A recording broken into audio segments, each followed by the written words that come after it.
What's up, y'all? My name's Leticia, and you're listening to Confessions from the Closet, a podcast all about vulnerability and overcoming.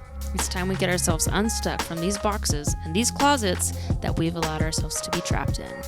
We're so much bigger than these boxes we've been in. It's time we go deep, y'all.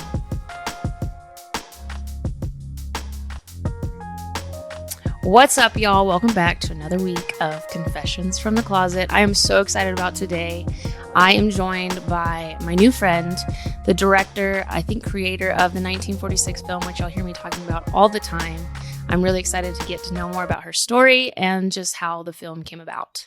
So here we have Rocky Roggio. Is that right? You got it. Nicely Awesome. pronounced. Okay, awesome. Is it Italian? Didn't even ask. That's amazing. That's Italian, yeah. There you go. Well, I'm Hispanic. You know, we gotta work on how to say names. Anyways, everyone says my name Leticia incorrectly, and it's like, it's Leticia.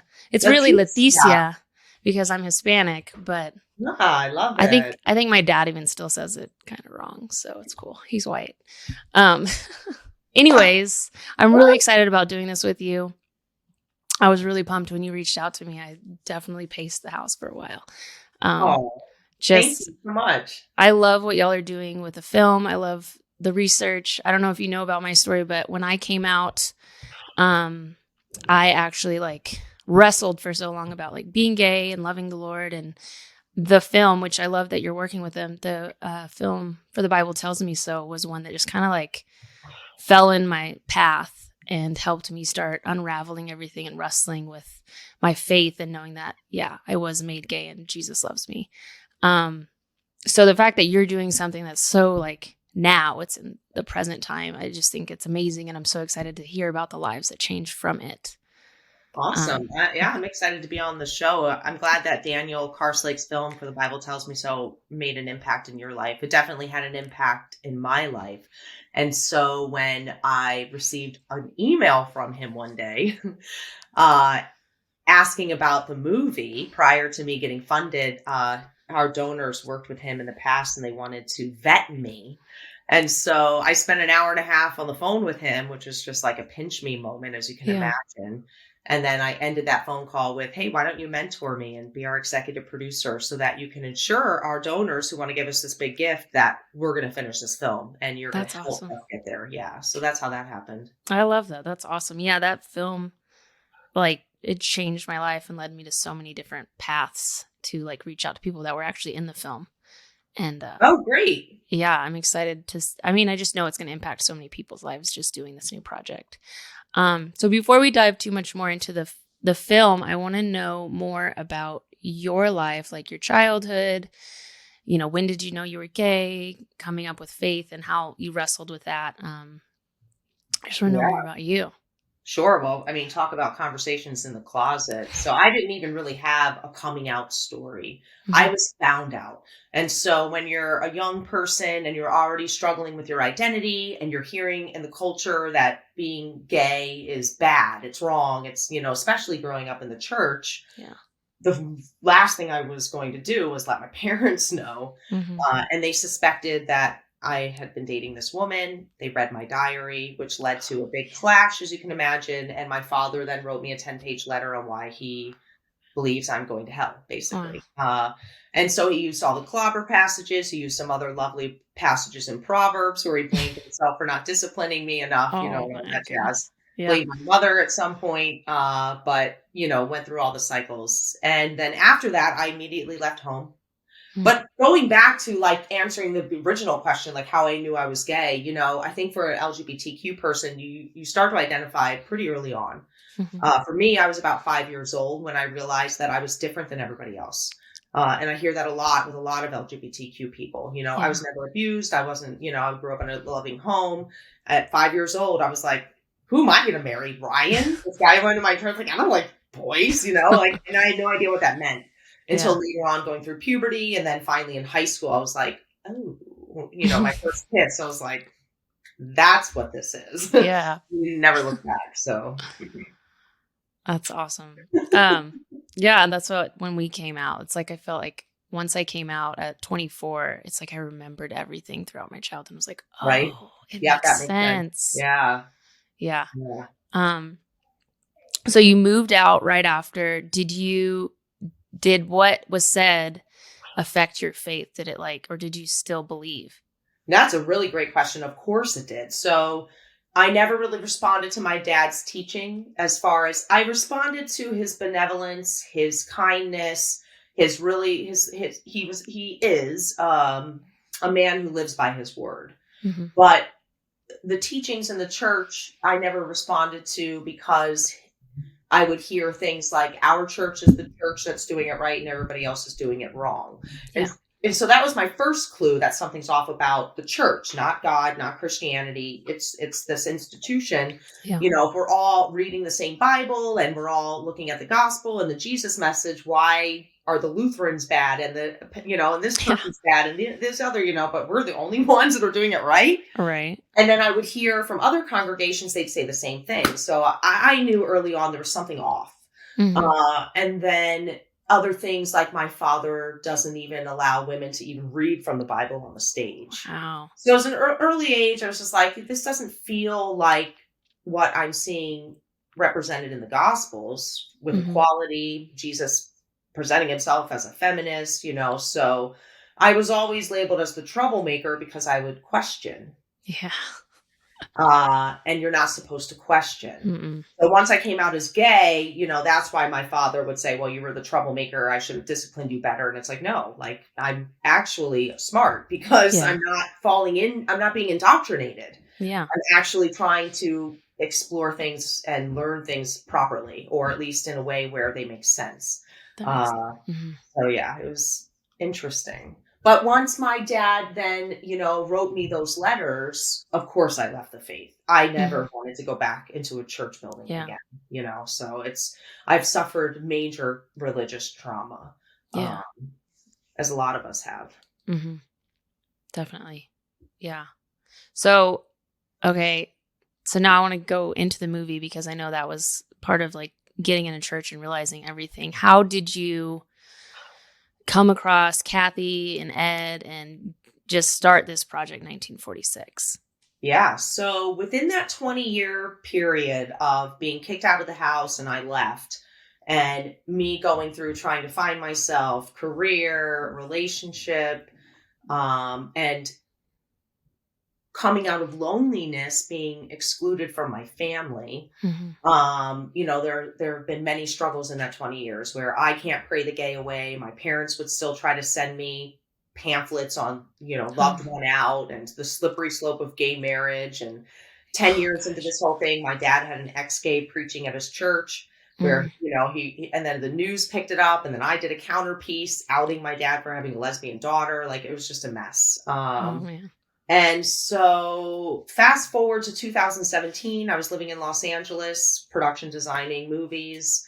And I met a woman who told me she was a Christian, and we started dating, and she wanted to go to church. And I was like, oh, okay. So we started going to church.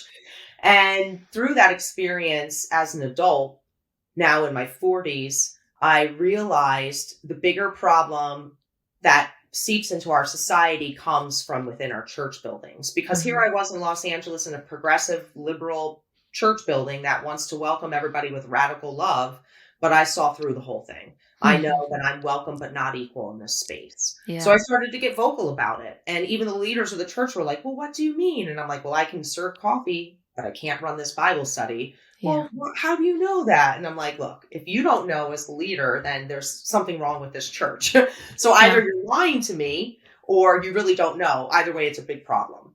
That led me to getting the church bylaws. And in the bylaws signed by the head pastor, it said, do not pass this outside of ministry. Don't even send it. And no one in the congregation is supposed to see it. It was unbelievable. So once I read that, I felt like I went through a breakup, because you get involved in these churches. You start to build relationships and friendships. And then all of a sudden you're like, oh, well, all the straight people in here can participate fully, but I can't because I'm attracted to women and I have a girlfriend, and so I started to get very vocal, which led me to learn about affirming spaces. I had no idea that affirming spaces even existed. I was so far removed from church. And that led me to dig deeper. I took a class on homosexuality in the Bible at one of these churches. That's where I learned about Kathy Boldock. That's where I learned about Malakoi and Arsenicoitai. 3 weeks after that, this was August 2018, my non-affirming parents were coming into LA to visit me, and Kathy Boldock was speaking at an iconic church. So I just put everybody together in a room, and I was like, let's see what happens. Yeah. And I started filming because, my parents would make me go to Loved One Out and try to convert me. So it's like, all right, Dad, let's listen to some other people and let's get through this together. So when we were in that room, I'd already heard about Malakoi and Arsenicoitai, but I had no idea about the 1946 mistranslation. I had no idea about the level of work that Kathy and Ed had already done. And so in that conference, they just announced, they just found the man who wrote the letter in 1959 to the RSV team, challenging them on their misuse of the word homosexual, which was the first time it was entered in the Bible. He's alive. He was a pastor, all of these things. And then the RSV going and actually, affecting all of the other modern translations, the creation of anti-gay theology in our society. It just all made sense. So while I was sitting in this conference, I was like, I have to tell this story. I'm a filmmaker. I know the power of media. I know that this is a global message that can actually change our reality for LGBTQ people in our society. And so I immediately started filming. Now, my dad had a different experience. Well, I was sitting next to my mother and my father listening to Kathy and Ed talk about patriarchy, penetration, and procreation for the next 6 hours. My dad was horrified. And he, at the end of the conference, he went up to the microphone and he's like, is this for questions? Is this because I have a question, And now he is doubling down. He's now writing a book on why he believes homosexuality is a sin because he needs to leave his mark before he dies. But through that experience, I've invited him to participate in the film and he agreed. So he is sharing his authentic perspective, which we will afford him. And we took him to the Reformation Project in 2019, where he got to meet Matthew Vines and Justin Lee. And do the work. But he's still writing his book and we'll see what that looks like. Yeah. That's awesome. I love that you took them there because I've listened to, is it the one that's on YouTube? It's like 2 parts. 4 hours, I think. I've listened to it recently. Yeah, there's a couple on our website. The Kathy Boldock one is not the one that we took my dad to. That one is actually not published anywhere. We're the only ones that have original footage of that. So it'll only be available in the movie. That's awesome. And then the Reformation Project in 2019 is all over the internet. And actually, people can meet Reverend David already. There's an hour interview with Kathy Boldock and Reverend David sitting down Oprah style on couches, talking about this remarkable act that he did 60 years ago that we will see real change in our culture because of it. Yeah. I think it's amazing that y'all found him and that it is in the film. Yeah. Like what a good. We've been to his house in Canada. It's incredible. So that is so cool. So I know that I've heard that you and your dad still have a relationship. How does it affect you, like that he is so set that it's just this horrible sin still? Well, it's never easy. It's always hard when your loved one thinks that you're doing something wrong. And there's nothing I've done. It's who I am. So it's difficult, but I had to make a decision for myself in order to keep my family in my life to forgive. And forgiveness is a gift for us. And so the only way that I'm even going to have my family in my life is if I let things go. I believe that my family and anybody who oppresses the LGBTQ community, I believe that they are victims of bad theology, just like we are. And so I have a lot of empathy and grace for the other side and the opposition. And hopefully, though, that grace and empathy will translate in the film so that this is not an attack on Christianity. It's not an attack on the Bible. It's not an attack on God. This is an intervention about 22 people sitting in a room making a decision that changed the text from condemning an act that has a victim that's abusive versus a group of people. And that's what we're talking about here. So, Can you go into, for people who don't know, I know I've done a lot of research, what arsenicoitai and what is it? Malakoi. I could not think of the word. Yeah. What it means and what y'all have discovered.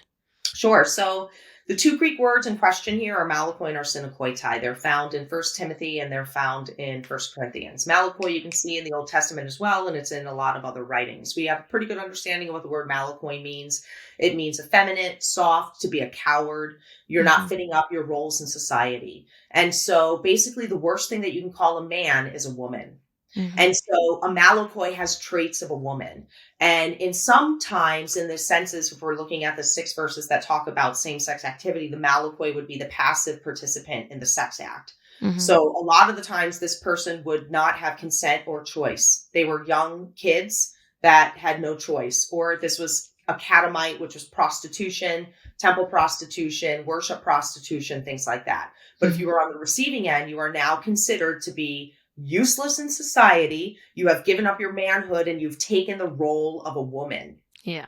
And we see this even now. You're a pansy. You're a pussy. Yeah. You're a what is another slang word? Sissy. Yeah. Sissy, don't be a girl. Right, exactly. And it's like, things. Not being such a sissy, right? And so these themes are still very prevalent in our society, and it just makes sense. That's what a malakoi is. It's somebody who's not fitting in there with their roles in society, whether they've been tainted through a sex act or not. They can literally just be an effeminate person and then they're going to automatically be sinning. It's literally discrimination. If you ask me.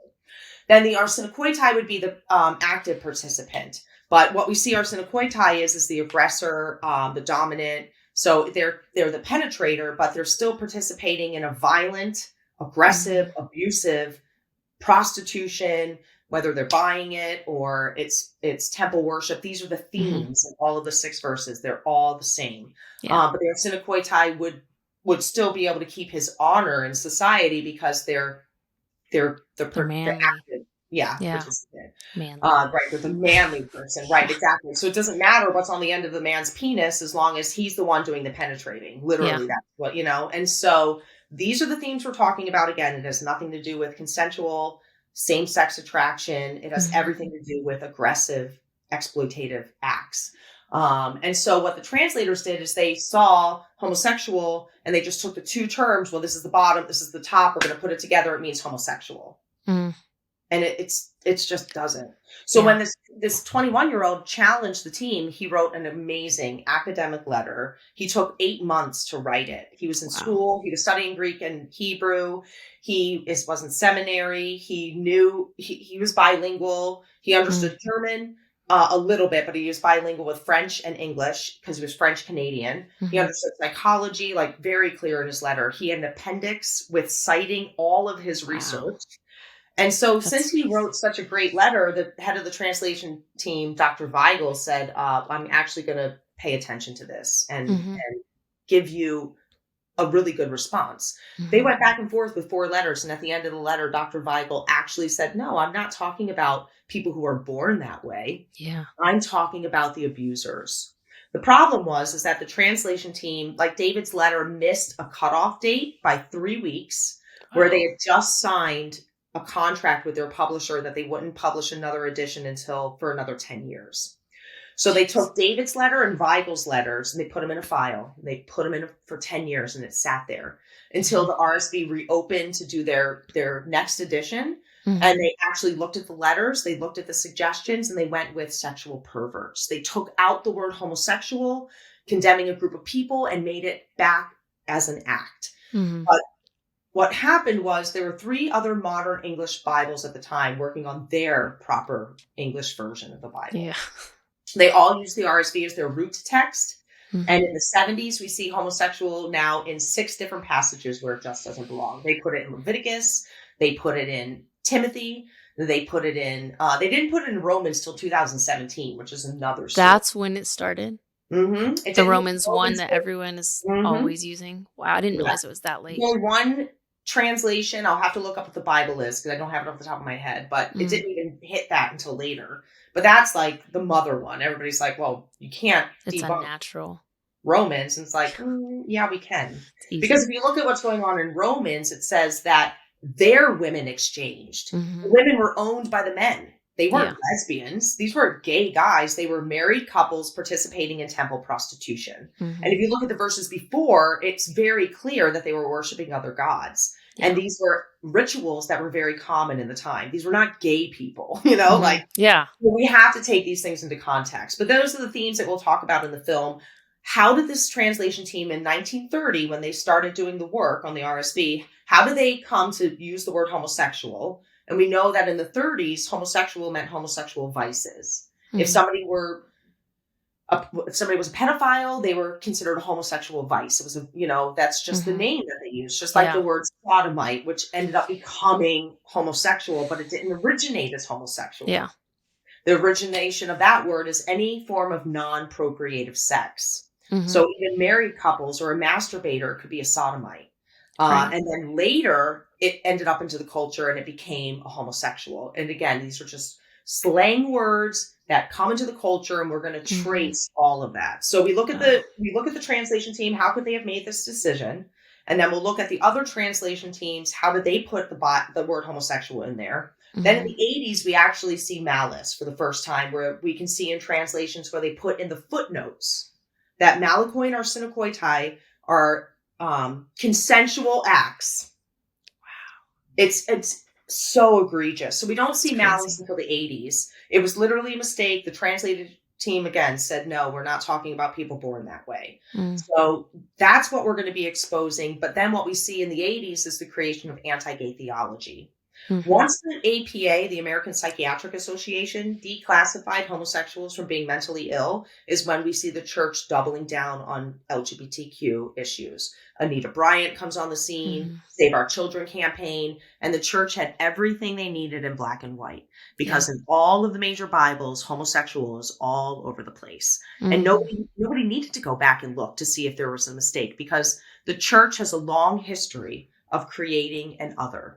And the LGBTQ people are the next in a long list of others, which include women, left-handed people, Jews, the uncircumcised. There's countless groups of people, witches. Let's not forget about the Salem witch trials, and all these poor innocent women were tortured because of insecure men. Honestly, let's just not that I have anything against guys, but it's usually it's the guys that are causing these problems. And honestly, if you want to be honest, complementarianism, which started in the 80s, which is the church trying to get a grip on what's men's roles and women's roles, because women were starting to get their equality. But we need to make sure that women still know their place. So they started this thing called complementarianism. And I'll tell you what, it hurts men just as much as it hurts women. Because when men aren't able to show emotion or cry or be vulnerable, they suffer. And we see it in our society. So this doesn't just hurt LGBTQ people. This hurts heterosexual people. Yeah, that makes a lot of sense. We have a 10-year-old daughter and a 2-year-old son, and he is full of emotion. He's also a dinosaur half the time. So he's like this equal balance. Yeah. Yeah. And sharing that self, it's perfect. It's so perfect. I'm like, well, first of all, we're all emotional in this house. So why would I cut that off for him? And there's moments where we're both looking at each other and we just hold him. I'm like, I don't know how to comfort you. 2's hard as it is, but you cry, buddy. So I see how important it is now raising a son, because I'm like, you want them to be empathetic when they grow up, and good fathers 100%. Or people. You want to be good 100%. Yeah. So good for you. I love that. Yes. Boy momming is a different story than girl momming. I'll say that. It's way messier. When you were mentioning how the word eventually did get translated to sexual perverts, I just think that is such a big reason why so many people think that because you're gay, you're also a pedophile, because of these mistranslations and we're going to change this word. Because even when I came out, they were like, oh, she's a pedophile and she's a masturbator. And I was like, I'm just saying that I like girls. That's literally all I'm admitting. And I think these mistranslations have just done so much more damage, besides not allowing us to serve in the church that we love, or to be a part of what we're called to be a part of by God. And so I'm super excited to hear everything that y'all are just revealing and exposing and showing, because I think it's important. I know Thank it's you. important. Yeah, I Thank love you. that. I had heard yesterday you were talking about some of the cartoons. Is that what you called it? Yeah, Illustrations? animations. Yep. Yeah. So which ones are y'all doing for the film? So we want to animate about 10 minutes of the movie. We're working on it right now. We've had meetings with our illustrator, and we definitely want to take people back into the time periods that we can't reshoot, or it'd be very expensive to recreate anything. But Yeah. we want to have people experience the 1950s when young David was experiencing his same-sex attraction, but he also felt a call to ministry. Mm-hmm. And you can imagine in the 50s having no representation, having no examples of gay people. So when he started to feel and know he was same sex attracted, he thought he was the only person in the world. Mm. And so we want to kind of hit those emotional notes and have people, especially from that generation, or even if you're not of that generation, be able to connect and relate. If you don't have representation, what does that feel like? What does that look like? We'll see young David's face in the 1950s being That's sweet. isolated and vulnerable. And then there's this one scene he talks about where he was at a newsstand one day and he looked up and he saw a book that said a homosexual love. And he was like, wait a minute, love? And there are other people? Like, he was just blew his mind. Wow. But that's one thing that we're missing is intimacy and Mm-hmm. love, and this understanding that we actually can love. So that was a big moment for him.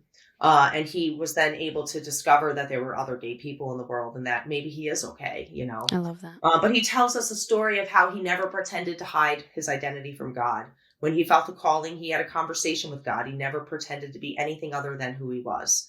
And he answered the call to ministry, and we'll hear his story in the film. That's But awesome. another scene we want to animate, we want to do the Romans scene that we just talked about. We want to put people in that time period so that they can see what was going on.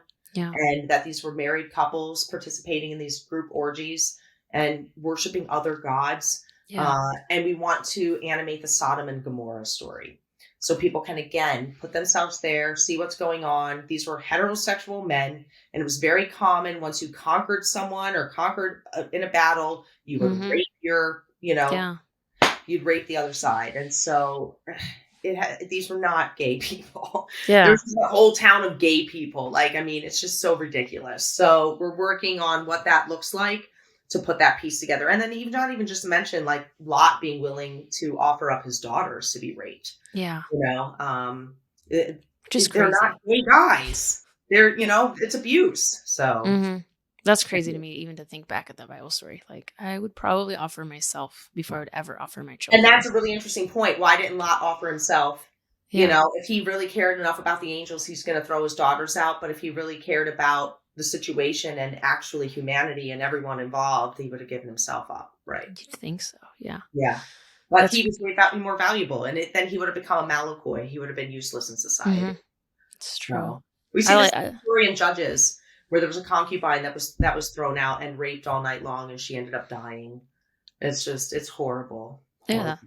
We watched Vikings recently, and just like the pagans and the Christians, and seeing that in film was so fascinating to me that I almost was like, man, I would rather recognize myself as a pagan versus a Christian because of the things that they did in this film. I just love the way that they had displayed it. I don't know if you've seen it, but it was intense because it's like back in this different era, and it's beautiful how they've done it. But Christians I was like, no, I'd be a pagan. I couldn't agree with that. So, and that's another thing that we have to be willing to challenge the institutions. Again, this is not an attack on Christianity or the Bible or God, but the church, there's a cancer in the church. And we can see, again, how the church has been wrong. Like we just mentioned that list, but another example is Galileo, where he literally died in jail. And 500 years later, the church had to apologize because science finally caught up and our understanding. It was like, but there were 5 clobber passages in Galileo's day that put him away because the Bible told us how the earth rotated around the sun. And his scientific findings, contradicted that. So he was a heretic, and they threw him away. That's crazy. Yeah, so we have to challenge the institution. Wow. Yeah, it's needed. I think that there's churches that are changing and that are catching up with it, but still behind. Even my church, I don't know if you know, I'm on the worship team at our church. Nice. And I have been for 5 years. I even get to work on the prophetic team. And they obviously, when they met us, they knew I was married to a woman.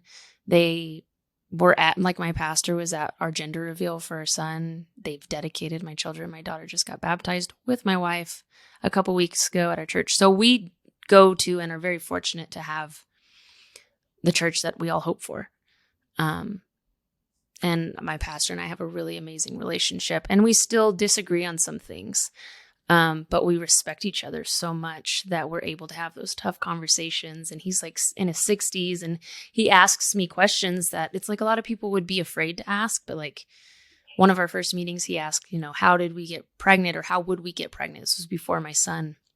And I was like, I'm glad you asked, because most people just assume that we slept with a man and not that we did something different. And so I think for people in the church that it's very important to just ask questions and not just make assumptions about us. 100%. And that's such a thing that will help with the culture. I know we've lost a lot of people since I've started singing at the church, but we're at a place now where it's like all the people have kind of that were not supposed to be there, no longer there. Wow. So you guys have lost members of your church because they've afforded you the opportunity to worship, to be the worship leader, a worship leader. Wow. That's incredible. Yeah. Well, good on your pastor for supporting you. That's incredible. Yeah. He's always had my back. Like there's been a couple people, like in the beginning when people would come up to like talk to me, he would send someone over to make sure they weren't attacking me. And just, he's very protective of us as a family. And he's always said, I would hate for y'all not to be married to each other because you're wonderful together. And that's like, cool. Yeah, it's amazing. And it's something I prayed for so long. And that's my goal with the podcast, is to encourage others to keep seeking those places, but also, like you're saying, challenge the institution, because it's time. I mean, it's past time, but it's time. Reformation is coming. That's one of my favorite comments when people are like big haters on the page. I just write, Jesus is an ally to the LGBTQ community, period. Yes. A reformation is coming. Or something like sometimes I say the church is catching up. A reformation is coming. I hope you're ready, or something. Yeah, like that's awesome. Well, that's one thing I admire about you, is that to all the comments, which you get a lot of comments from those people, like you're so respectful to them, and you as a nasty as they are and as attacking you and everything and attacking the whole thing, you still see them as a person, and you're really kind in your response, and I admire that. You. I appreciate that. I try. Sometimes I yell in my room privately, but I really am trying to, and I mean it. I believe that they're victims of bad theology, and so the only way that we're ever going to have a constructive conversation is engaging with each other properly and respectfully. So we will continue to do so. We hope the tone of the movie amplifies those tones, and we hope that it works. We hope that people can at least take a step back from their own reality, and at least be brave enough to say, I need to look at this, and then walk away and do more work. You don't have to walk away and say, wow, they convinced me. Just do some more work, meet some gay people, talk to some gay people, read some more books. There are tons of authors that you can look at that have other points of view, and there's plenty of evidence in the Bible to support these themes. So we just encourage people to do the work and continue to have constructive conversations. Research, question, have a relationship with someone. Totally. So just one thing about the film that I wanted to touch, you have both sides. You mentioned your dad's in the film and he's opposing. So do you have more people than him that are opposing? We're working on it. Yes. So some of the people that would be opposing, we can use, which is something called fair use. So we can pull examples from the internet and use them. We are looking to get at least one opposing theologian, a big name, to be in our film. We need them to trust us the same as my father, that we will give them the same time, respect as any other expert in our film. And then again, that affords our audience the opportunity to walk away and make their own decision. Yeah, that's so awesome. We're presenting this research. We've got evidence to back it up and sightings. There's a book being written too, called How the Bible Became Anti-Gay, Forging a Sacred Weapon. So all of the work in the movie, you can find the footnotes and the sightings in the book, and then do the work there. But we want Dr. Robert Gagnon or Dr. Michael Brown to come on and tell us why they believe arsenicoitai means homosexual, where they're getting it from, so that our audience can make their own decisions. Yeah. That's great. I love that. it's not just forcing it on them. It's like, please go do your own research and look into it. 100%. Are y'all going to do a tour, like around taking the film around? I would love to turn this into an impact piece. When the film is done, the work is not done. So we'll see how that can happen, if we can make that happen, because obviously that's another expense. But maybe, if a church wanted to invite us and help fund that, we will go. We don't need to get paid. Maybe just pay for the trip kind of thing. And we can screen the movie and meet your congregation. So we'll see how that works.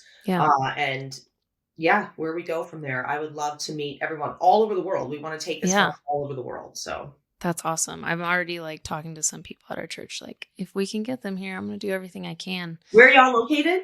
Amarillo, Texas. Ah, nice. Which is like the Bible Belt. Like, we were shocked when we found our church because it just doesn't make sense. It's just God. So we're the only church that has a gay person serving on the ministry team in this town. And so, and I know he got a lot of flack from other pastors because they meet every week. When it started, they just disagreed.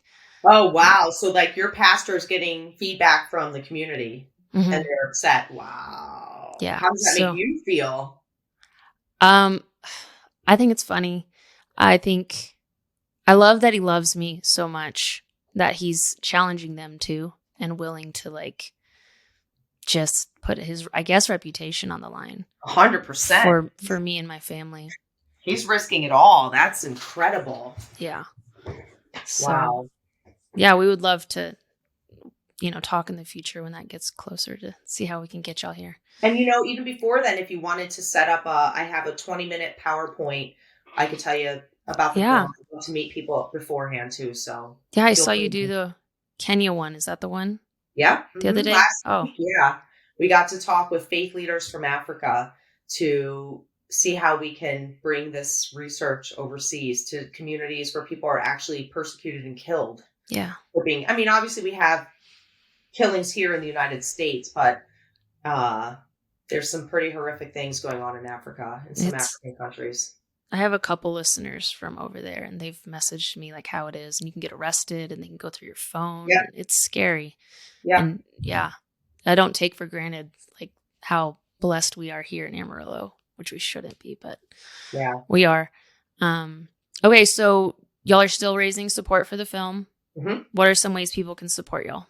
Sure. We actually are about to launch a peer-to-peer fundraising campaign in June. We want to try to raise all the money we need to finish the movie. And we were coached yesterday on how to do this, and I believe we can do it. We have a list of 168 people that we're already going to start to approach. But if we get 100 people to try to raise $3,000 in their community, which is not a lot, we can raise the money. So we're looking for 10 leaders to run teams of 10, to each set a goal and help us finish this movie. So we're going to be launching that in June. So stay tuned. People can send us an email, 1946themovieinfo@gmail.com, to either A, get on our newsletter or see about joining a team. But if people wanted to start now, we have a GoFundMe up. You can find all of our GoFundMe info at 1946themovie.com. And then on that site as well, we have a fiscal sponsor called Women Make Movies. So they are a 501c3 and they're able to accept charitable donations on our behalf. So if somebody wanted to give $100, $500, $1,000, it's a full tax write-off. So we encourage people to take advantage of that. But you can also just buy merch. Yes. 20% goes to help the film. There's a merch link on our website, and then all of the instructions are on there. So just read the site. It'll tell you what to do. And those are the three best ways. But besides that, follow, share, follow us on Instagram at 1946themovie. Interact with the page. Don't be afraid to show people the trailer and get people encouraged to watch the film. Yes. I'll link all of that in the video and the podcast comments so people can find that easier. Amazing. One last question. Do you currently have a church home? I don't. I had a church home when I lived in Los Angeles. I just moved back to the East Coast in November. And so I stopped attending that church. We were attending virtually, but I left to explore. I kind of church hop right now. I've been meeting a lot of progressive pastors on the TikTok. And so I Zoom in with them. And then I do have one church in Los Angeles that I'll Zoom in every once in a while. It's a First United Methodist Church in Los Angeles. And then I listen to my dad's church That's still almost every week. I love that. It's hard, but I do. Yeah. So. That's sweet. Are you in Philadelphia? I am. Mm-hmm. My mom is the biggest Eagles fan, which is weird. Oh, In yeah? Texas. Yeah, she's like the oddball in Texas because we're I don't Cowboys. watch basketball. No football. I know, I'm just kidding. I was like, no. Yeah, I get it. Yeah, I don't do sports, so she went to Philly once to go watch them play the Cowboys. I'm like, you're crazy, but amazing. She'll love that. Every Thanksgiving, man. Yes, it's a big deal. My wife's like the biggest Cowboys fan, like head to toe Cowboys, like. And my mom's that's opposite. where my nickname comes from, the Rocky. Okay. So my dad always wanted a boy, and he has 4 daughters, and I'm the closest to a boy he ever got. So it's a little bit of a slap in his face nickname, but it works. I'll take it. My real name is Sharon, but everybody calls me Rocky. Oh, I like it. It suits you. Well, thank you so much. Is there I know you're on TikTok. Are there any questions that people are asking or anything interaction? Well, that you want to cover? Wanting to ask there, just some of the questions we get a lot. One man, one woman, the one flesh doctrine, all of this stuff is there's a lot of books out there on this stuff, especially the one flesh union that is a kinship bond. And we see that same language being used when it's cousins, tribes, men. It's about making a bond and a commitment to protect and provide for whether it's a community or a kinship between 2 people. Yeah. So that language has nothing to do with complementarianism or the plumbing argument, which people will say. It's like, that means the penis goes into the vagina. I'm sorry, I'm like really crude on this. On this podcast right now, but I mean, this is literally the language that is used. But no, it doesn't mean that at all. So anyway, those are the typical questions we get. I would say there's a book out there called Included in Christ, by Dr. Christy Purdue. That's a book we recommend. You can find a link to that book on our website, 1946themovie.com.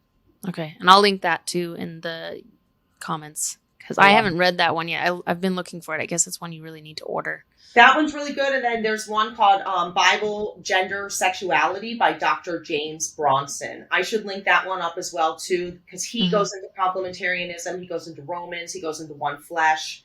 Very good work. He is an Old Testament. I think he's a New Testament scholar. Sorry, I have to look that up. But he's definitely a scholar. He's definitely got his doctorate. Very smart man. And he goes through all of these things. That's awesome. Have you read Cross in the Closet? I have not. That's a really good one. Who wrote that book? I think his name's Timothy Keller. Okay. He was a straight man when someone came out to him, like one of his friends, and they had just gotten kicked out. He immediately wanted to tell her and save her. Like, he was worried about her salvation, and the Holy Spirit convicted him and called him to walk as a gay man for a year. So he had to come out. Only one person knew he was doing this. He had to come out to his whole family that he was gay. And then he had to come back out and say, look, it was just this thing God called me to. It's an amazing book. Yeah. It's a really good story. About it. I have to read that book. He did a great job. The other day, was that you on one of our lives? I might have. It's one that I read in the beginning because I read both For and Against when I was coming out because I thought it was important to not just do what was going to make my life easy. But that book is it's powerful. And I think a lot more people should do that. It's like walking in someone's shoes. He actually did it. That's incredible. Yeah. I have to read this book immediately. Please send me a link so I'll send you the link. Yeah. That'd be great. It's great. Well, there's nothing else I have to ask. I could talk to you forever. I love what y'all are doing. I really appreciate it. Thank you so much. Thank you for having me and reaching out and supporting the project. Thank you for being on our lives. I see you on all the time. It really means a lot. Yeah. Just to know that there are people that really care and really listening. Some of our listeners, it's amazing. We had one guy, Vinny the Pooh, just do a post who's watching right now and got all of the information right. So they're paying attention. It's working. Yeah. And then they're brave enough to put the word out there. So thank you to all of our listeners. Thank you to you for all of the support, and hopefully more will come. Yeah. Yes, for sure. I'm excited. Well, as always, thank y'all for listening. Until next time, have a good one. Hey guys, thanks for listening to my mom's podcast. Be sure to hit that subscribe button, turn on the notifications, and give this video a big thumbs up. Also, thanks for your comments Hey guys, thanks. Hey guys, thanks for listening to my podcast.